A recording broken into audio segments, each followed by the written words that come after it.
Hello, আমি Shubhankar. Good afternoon to all of you. নতুন video নিয়ে চলে এলাম আপনার সাথে। ভিডিও শুরু করার আগে আমি আজকের যে ট্রেড নিয়েছি সেই ট্রেডের দেখিয়ে দিই। এটা একটা প্রোফাইল থেকে নিয়েছিলাম, আর একটা অ্যাকাউন্ট থেকে এটা নিয়েছিলাম 1,60,000। ঠিক আছে, এবার আমি চলে আসছি অ্যানালাইসিসের ওপর, যেটা আগের দিনে ভিডিওতে বানিয়েছিলাম সেই ভিডিওর ওপরে। দেখে নিচ্ছি কী হয়েছিল। দেখুন, ফার্স্ট টাইম বলেছিলাম এটা হচ্ছে ফিন নিফটির 15 মিনিটের চার্ট খোলা আছে। দেখুন, এক্স্যাক্ট মার্কেট কিন্তু যেটা ওপেন হয়েছিল, গ্যাপ আপ ওপেন হয়েছিল, বাট মার্কেট নিচের দিকে নিয়ে আবার ওপর দিয়ে উঠিয়েছে। ঠিক আছে, এই জায়গাতে আমি বলেছিলাম রিটেস্ট করতে 18,880। 18,880কে হোল্ড করতে পারেনি, ডাউনওয়ার্ডস নিয়েছে, কিন্তু কল দেখুন এখানে হয় না। কল অ্যাকচুয়াল হয় এই জায়গাটাতে, রিটেস্ট করেছিল। ঠিক আছে, এখান থেকে একটা পি এর কল আসে, যদি ট্রেড নিতে পারেন এখানে একটা পিতে প্রফিট হবে।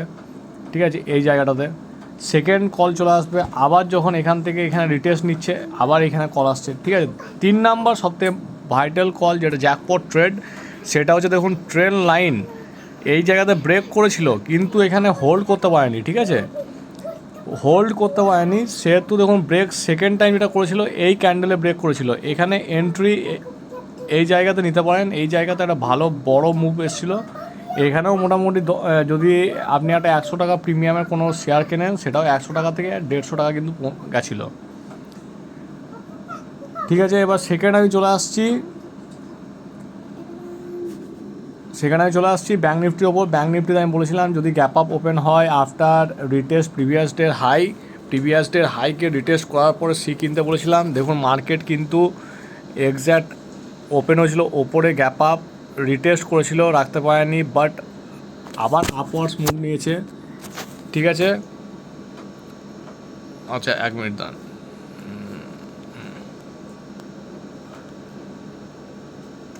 হ্যাঁ, সরি গাইস।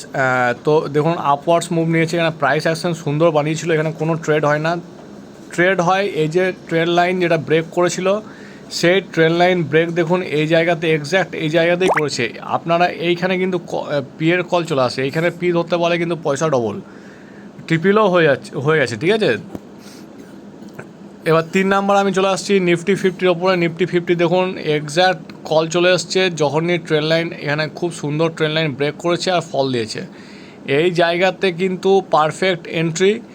এখানে কিন্তু নিফটিতে কিন্তু পয়সা ফার্স্ট হাফেই চলে এসেছিলো। ঠিক আছে, এবার আমি ভিডিও শুরু করার কালকের জন্য অ্যানালাইজ শুরু করার আগে আমি আপনাদের কাছে চার্ট তুলে ধরছি ব্যাঙ্ক নিফটি 15 মিনিটসে। ঠিক আছে, গ্যাপ আপ ওপেন যদি হয়, গ্যাপ আপ ওপেন হয় 42,350-এর ওপর, এই যে লাইন এটা 350-এর লাইন, এই লাইনটার ওপরে যদি মার্কেট ওপেন হয় রিটেস্ট করুক দেন সি কিনবেন। ঠিক আছে, বা এই লাইনটার ওপর যদি মার্কেট খোলে রিটেস্ট করুক দেন সি কিনবেন। আইদার এইখানে খুলুক বা এখানে খুলুক, নিচের দিকে যদি ব্রেক করে দেন রিটেস্ট করার পরে পি ধরবেন। ঠিক আছে,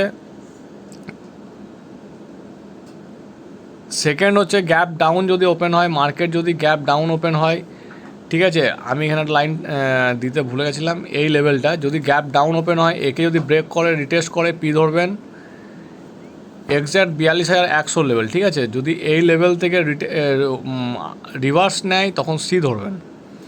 এবার যদি ফ্ল্যাট ওপেন হয়, ফ্ল্যাট ওপেন হলে কি করবেন? ফ্ল্যাট ওপেন হলে এই যে রেঞ্জ বানিয়ে রেখেছে মার্কেট, এই রেঞ্জের আপওয়ার্ডস মুভ নিলে সি ধরবেন, ডাউনওয়ার্ডস মুভ নিলে পি ধরবেন। 42,100 থেকে 42,350। ঠিক আছে, এবার চলে আসছি আমি নিফটিতে। নিফটির খুব সুন্দর চার্ট বানিয়ে রেখেছে। গ্যাপ আপ যদি ওপেন হয়, এই যে এই লেভেলে ওপেন হলো, রিটেস্ট করুক 17,676 লেভেল, দেন সি কিনবেন।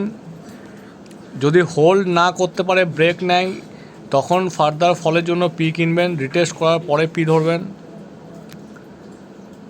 যদি গ্যাপ ডাউন ওপেন হয়, গ্যাপ ডাউন ওপেন হলো, ব্রেক করলো 17,600, দেন পি ধরবেন, রিটেস্ট অবশ্যই দরকার।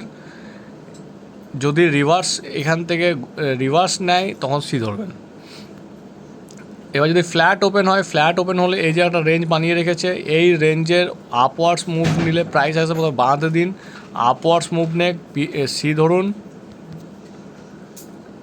যদি ডাউনওয়ার্ডস মুভ নেয় তখন পি ধরবেন। লেভেল আমি ড্র করে রেখেছি, আপনারা একটু দেখবেন, দেখে তার মতো লেভেল ড্র করে খেলুন, পয়সা আসবে। তো আজকের জন্য ভিডিও এতটাই রইলো। থ্যাংক ইউ গাইস, আবার দেখা হচ্ছে নেক্সট ভিডিওতে।